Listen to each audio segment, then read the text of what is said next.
Joining me now is Michael Weiner. Wes is golfing or something. I don't know what he's doing, but he's not with us. So we got one of the bad news bears tonight, Michael Weiner. Let's start with this one. Worse than the 2008 financial crisis, Germany becomes a nation of bankruptcy with no end in sight. Michael. What's very interesting about this article, if you read it, take the time, it talks about everything that happened in 2024 and all these mounting bankruptcies from that. Well, they have a huge, communist and or let's say just a large tie to communist type ideology. And because of that, they've been having more and more problems. They don't have any big plans like they used to for entrepreneurs there. So because of that, they went into trouble, and there's been all kinds of bankruptcies going on. Now they're saying that the Trump tariffs caused it. So I'm trying to understand. They have to help myself of why the Trump tariffs caused it when they initially said it started in 2024. I think it's a combination of both. There's a problem going on with the tariffs in general, and we'll be talking about it when we go into other parts of the show. But understand the fact, Trump, the first time he was in office, was really strong on his tariffs and caught everybody by surprise. Everybody. China and the rest of them were all caught by surprise by tariffs. Mexico and Canada rushed in to make deals. Everybody was all excited about it. And they made deals and it went really well. Well, this time they're all prepared. That's the problem. That's why it's slow. They're all prepared. China's been prepared with the BRICS and other issues. Some of the other countries are insulating themselves in other directions. That's why the process, when they said they'd have a bunch of the deals done already, they only have one. And, the comment now is, well, it takes time.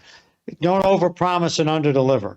That's something that President Trump's got to work around right now, especially when he said he'd end the war the first day he got in office. Well, that hasn't happened either. So now we're looking at the situation as it might be with Elon Musk, which might be tied into the $7,500 car credit for EVs being pulled out of the deal. So one of his main big selling points at Tesla was that $7,500 tax credit, which is going to be going bye-bye. And I think that spurned the whole situation. It's really not good that they're both at each other's throat. It's not good at all. It doesn't give a good appearance whatsoever. No, it doesn't. I'm glad to hear you say that, Michael, because I said to Logan and my wife today, I said, I don't like it. And my wife said, it's not presidential. I said, you're exactly right. It's not presidential. He shouldn't be doing this. Elon, I think, kind of threw the first blow. But we don't need this. And President Trump needs to maintain his statesmanship, his presidential appearance here, and not get down with someone like Elon. And people can pick sides, but the reality is I'm on America's side, and this is not good for America. You're absolutely right. It's not good for the image of the White House. It's not good for the image of the president. It's not good for the image of our nation on the world stage.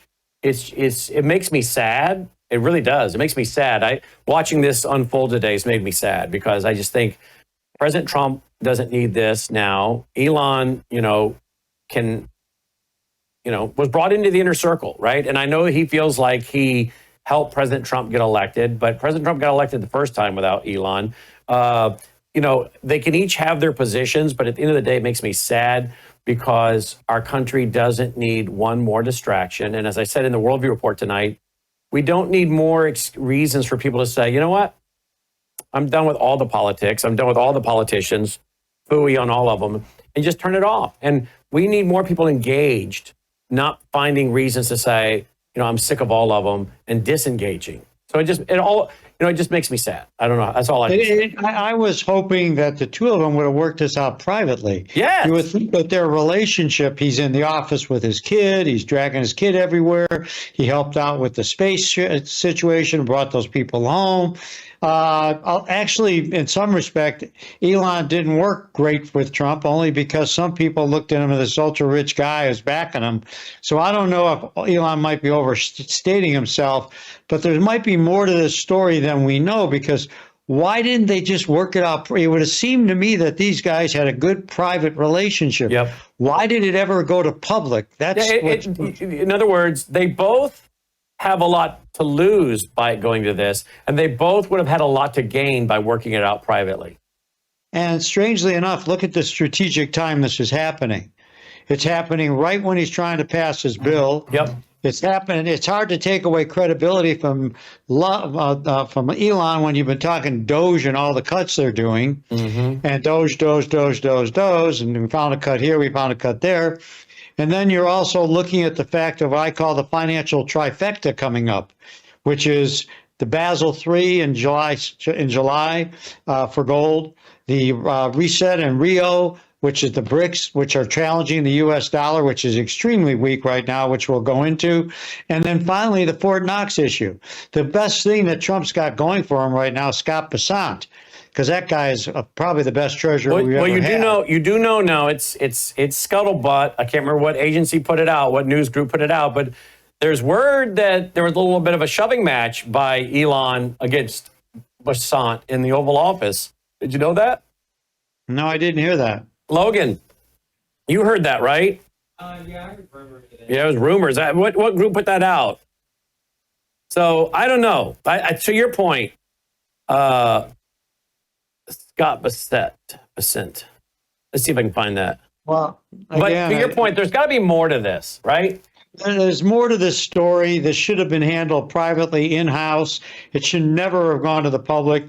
And he's making it a campaign issue, sort of campaigning against Trump right now, trying to say you wouldn't be in there if it wasn't for me. That's kind of stuff that you go through in a divorce. And two people don't like each other anymore. It's like, he wouldn't be there if it wasn't for me. Well, I'm here. I think Trump should take the high road on this, but that's not Trump. Here it is. Steve Bannon says Elon Musk and Scott Bessent had physical confrontation. He allegedly got into a heated discussion with senior White House official that turned physical during his time as head of the Doge. Former chief strategist during President Trump's first term, Bannon told the Daily Mail that the most turbulent time in the White House took a dramatic turn when he allegedly shoved 62-year-old Treasury Secretary Scott Bessent during a heated exchange. Well, I think actually Elon Musk, in defense of Donald Trump, is in trouble. He's got a company that's in trouble. He's got two things with his company. First of all, by getting involved with this and doing what he did, he brought a lot of anger and angst against him, and I feel bad about that. But that's one issue. And the other issue, nobody likes electric cars anymore. I hate to tell you, Elon, the party's over. Yep. They want, I've got a friend of mine who just bought a hybrid. Yeah. He's getting 40 miles to the gallon. He loves it. Plugging these things in and waiting. If you ever gone to a plugging station, I was funny, I had to park next to one. There's a line of people. It's like a food fight. And literally sitting over there trying to get in to get their cars charged because they don't have a charger at home. And then half the charging machines break down. And this one guy came up to me, he says, I got to make it back to California. My credit card won't work. Can you help me out? So I helped him out. I went over him. It cost me $26, but, I helped the guy out. That was nice of you. It's just, help your fellow man. But these poor people with these cars, if you go to a gas, you get your gas. That's all. You can't do it with this electric stuff. So I think he's suffering with that. He's losing face, and he's trying to shift I believe, and we'll be saying this, another prediction, that his company Tesla will become more of a robotics company than a car company. Yeah, I think he's already retooling. Procter & Gamble to act 7,000 jobs amid challenging environment. What does that tell you about the economy, where we're going? A lot of uncertainty. People running a business are looking what we see going on. They've heard Trump say initially, when we're going to have the tariffs, we're going to do this, we're going to do that. If you remember, President Trump was always saying jobs, jobs, jobs, jobs, jobs, jobs. We're going to have a terrible jobs report coming back up right now. Well, that brings us here. U.S. job claims surged to 8-month highs. Jobless claims. if you're running a business, are you going to spend money that easily when you don't know what's going on with the tariffs? Which I agree with some of the tariffs. I think the United States has been taken advantage of. So we are going to go through suffering, and this is part of the suffering that we're going through. But that doesn't mean like I'm against Donald Trump. I'm not. I'm just telling people you better reassess your positions. That's why gold is so important. Every single one of these articles, every single one of them is talking about that. All these people are embracing gold as money again. UBS, Morgan Stanley, Germany, State of Fed, Florida. all this State stuff. of Florida. State of Florida. But then they say American people are buying gold. No, they're not. They sit back and they're looking at buying Bitcoin. Bitcoin is not a regulated entity. It's unregulated. And if the power grid Don't goes buy down, things that aren't regulated. and if the power Okay? grid goes down, good luck getting to your Bitcoin to barter with. If it Nah. if it hits the fan, you're going to be able to get your physical precious metals, and you're going to be able to, if you have worst case scenario, barter with them if you had to. You Well, can't let's barter put it with this Bitcoin way. when you can't turn your computer on. I'll tell you one little quick story. We had a Worldview Weekend client who lived in California, lost their house. Very wealthy guy.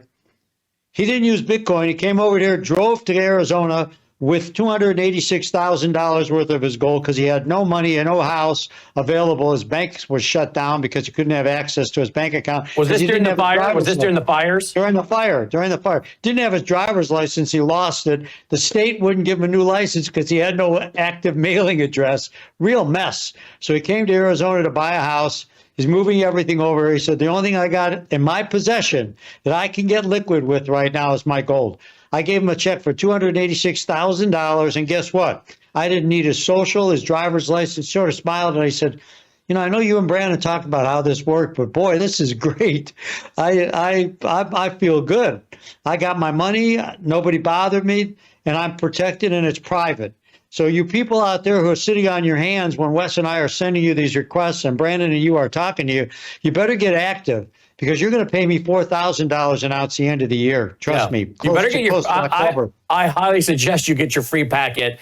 You don't have to do anything. It's free, no obligation. Just simply go to worldviewgold.com, fill out the form, worldviewgold.com, or just text Wes and give him your name and address and say, I want the free packet. That's all you got to do. 602-558-8585, 602-558-8585. I love that story and testimony that you just gave. I think it's very powerful, folks. Well, there's a lot of stories, even more than that.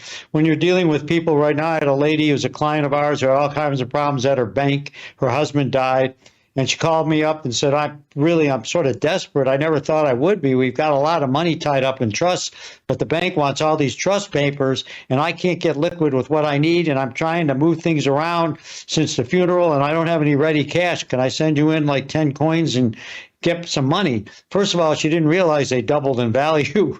So she was happy. Secondly, I sent her a check. She called me up after I liquidated. She got her check. She said, dude, do you need my driver, any social or anything? I said, no, we bought numismatic. That's between you, God, and the IRS, not us. She said, this was the easiest, simplest process I've gone through. And since my husband died, I've got $1.6 million in bank and stocks, and I still don't have my money. Wow. And yet she was able to get her gold, pack it up, insure it, overnight it, and within a couple of days, she had a check back in the mail from you. Correct. That's how it works. Absolutely. That's how it works. That's how it 602-558-8585, 602-558-8585. Fill out the form at worldviewgold.com. Now let's go to this. Ray Dalio says America is going broke, warns U.S. facing emerging problem of rising debt and interest rates, or interest costs. That's exactly right. I know Ray. Actually, we did work with him at one point in time when he's now literally oozing in money again, but he did go through a rough spot about 10 years ago. But he's right. He's absolutely right. We are broke. We've been broke. And I agree with some of the senators that are out there saying we got to cut back spending. But what these idiots don't understand is you don't cut back spending just by cutting spending. I agree with one premise that Donald Trump has, and that is that this country should be making money. We're not a charity. It seems like we are. It's like one huge charity, and all we do is send everybody money, but we don't take in any. We need to make money. We should be making money. That's what our country's all about. And if we make money like Ronald Reagan did in the 80s and Trump did in 2017 to 2020, you bring down debt. It's a combination of cutting costs and bringing down debt by making money. But what happened during 2017 and 2020? Gold doubled. And look at what happened during Reagan. Gold went up to almost 800. The reality is that you've got to sit back and balance your portfolio. But Ray is right. If we don't get something done, if we don't pass this bill, if we don't start being responsible, if some of you people who live in those states that are benign, you live in Minnesota, if you saw what I saw on TV, and I got a friend of mine who's an FBI agent who was there, and I can tell you right now, it's disgusting. Literally, that people, American citizens, attacking the police, trying to arrest drug dealers. You believe this? Wow. This is America. It's something like in China or, Russia, but not in the United States. And here we are. You better do something in your state, really, or literally secede to Canada. Here we go. It's Morgan terrible. Stanley predicts U.S. dollar drop to pandemic lows. So the purchasing power of the dollar keeps dropping, huh? Yep, it's called buying it with cheaper dollars in the future. The Federal Reserve feels that if they can bring down the dollar, they can sit back, increase spending, and give people more power to be able to use money. But actually, by doing this, the Fed, which is a bunch of nitwits, are again not paying attention. What they need to do is lower rates, and they haven't. I mean, Europe has lowered rates 4 times since 2024. We've done nothing. All we do is allow things to fall. That's not going to help, especially it makes why businesses and why jobs are going down is because businesses aren't sure of the strength of the United States of America. And Trump is trying to fight him. That's why he talks about, Powell being an idiot. And then we've got the other ones, a couple of the other Fed board chairmen, like the famous guy from Chicago. He's I call him a socialist. He's a nut. Look at I this. forgot his name. UBS warns cut U.S. dollar exposure before it's too late. In other words, they're saying get something as a hedge against the decline and drop of the dollar, right? And then we're looking at the BRICS reset in Rio, and what's that all about?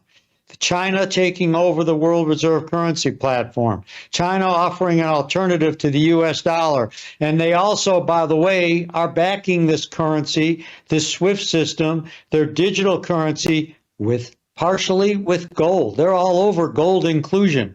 Which is why you're still saying gold, and others are saying gold will hit 4,000 before the year's over, right?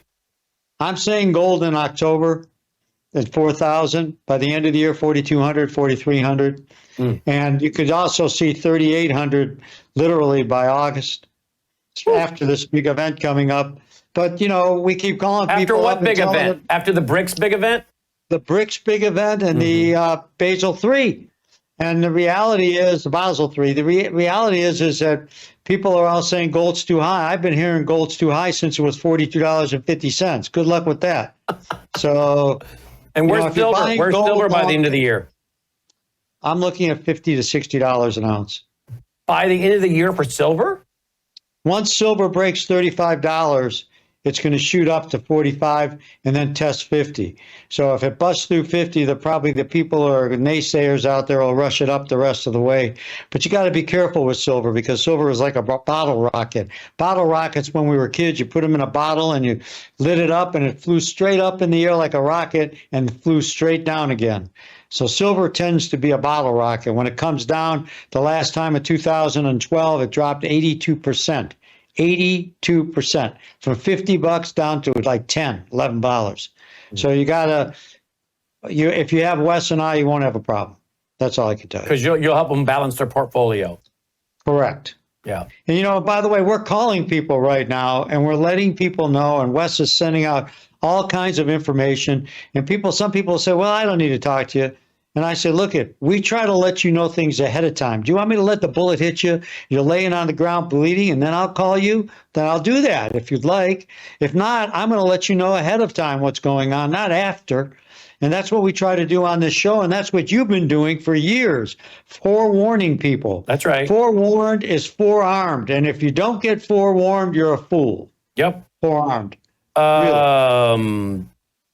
Absolutely. All right, get your free packet of information, folks. 602-558-8585. Just text Wes your name and address. He'll send it in to you. 602-558-8585 or go to worldviewgold.com. Worldviewgold.com. Fill out the form. No risk.